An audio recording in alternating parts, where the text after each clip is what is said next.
بسم اللہ الرحمن الرحیم، اللہم صلی علی محمد و آل محمد۔ تمام برادران اہل سنت کو اس جانب توجہ دینی چاہیے کہ ان کے علماء نے، اور جب علماء کہا جائے تو مراد ہے 99.9% علماء نے امام حسین علیہ السلام کے ذکر سے انہیں ہمیشہ روکا اور روکنے کے لیے مختلف تہمتیں لگائیں، جن میں سے ایک تہمت یہ کہ خود شیعوں نے امام حسین کو مارا، اور یہ کہہ کے وہ بچانا چاہتے تھے امام حسین کے قاتلوں کو اور دشمنان رسول و آل رسول کو۔ پھر ایک بدترین تہمت لگائی کہ جس کی وجہ سے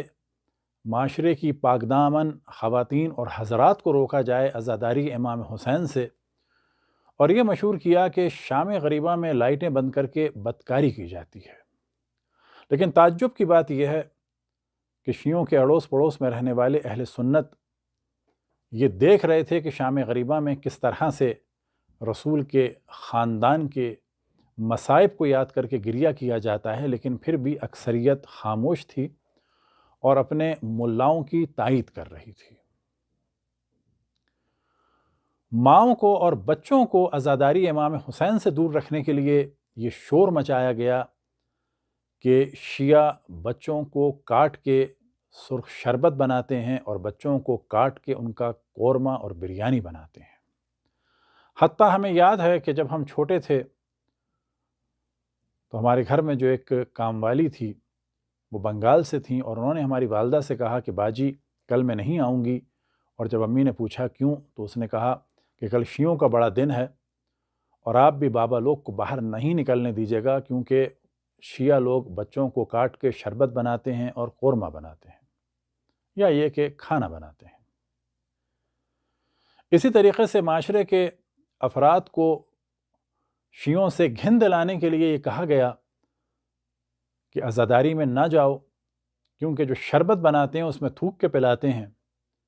اور ان کے یہاں نہ جاؤ کیونکہ وہ جو کھانا کھلاتے ہیں وہ تھوک کے کھلاتے ہیں اور پلاتے ہیں۔ اور پھر یہ کہ مردوں کو اور خواتین کو ایک طریقے سے روکا گیا کہ جو بھی جا کے عزاداری امام حسین میں شرکت کرے گا یا نوحہ سنے گا یا ماتم دیکھے گا یا ماتم کرے گا یا علم دیکھے گا یا تابوت دیکھے گا یا زلجنہ دیکھے گا یا بالفاظ دیگر جو چیز بھی امام حسین علیہ السلام سے ریلیٹڈ ہوگی اسے دیکھے گا تو اس کا نکاح ٹوٹ جائے گا۔ اور ایسا ہوتا تھا کہ جب گاؤں دیہات میں بعض دفعہ بعض لوگ امام حسین علیہ السلام کی عزاداری دیکھ لیتے تھے تو ان کے ملا ان سے یہ کہتے تھے کہ اب تمہارا نکاح ٹوٹ گیا اور کوئی نکاح نہیں پڑھائے گا۔ آج یہ وقت آ گیا ہے کہ برادران اہل سنت بیدار ہوں اور اپنے علماء کہ جو در حقیقت علماء یہود سے بدتر ہیں، کیونکہ علماء یہود دوسرے دین کے تھے اور وہ رسول اللہ صلی اللہ علیہ وسلم کے بارے میں جو پیشن گوئی تھی اسے چھپاتے تھے۔ یہ وہ لوگ ہیں جو کلمہ رسول پڑھ کے لا الہ الا اللہ محمد الرسول اللہ کہہ کے رسول کی آل کے قاتلوں کا دفاع کرتے ہیں اور رسول کی آل کی مظلومیت بیان کرنے والوں کو قتل کرتے ہیں۔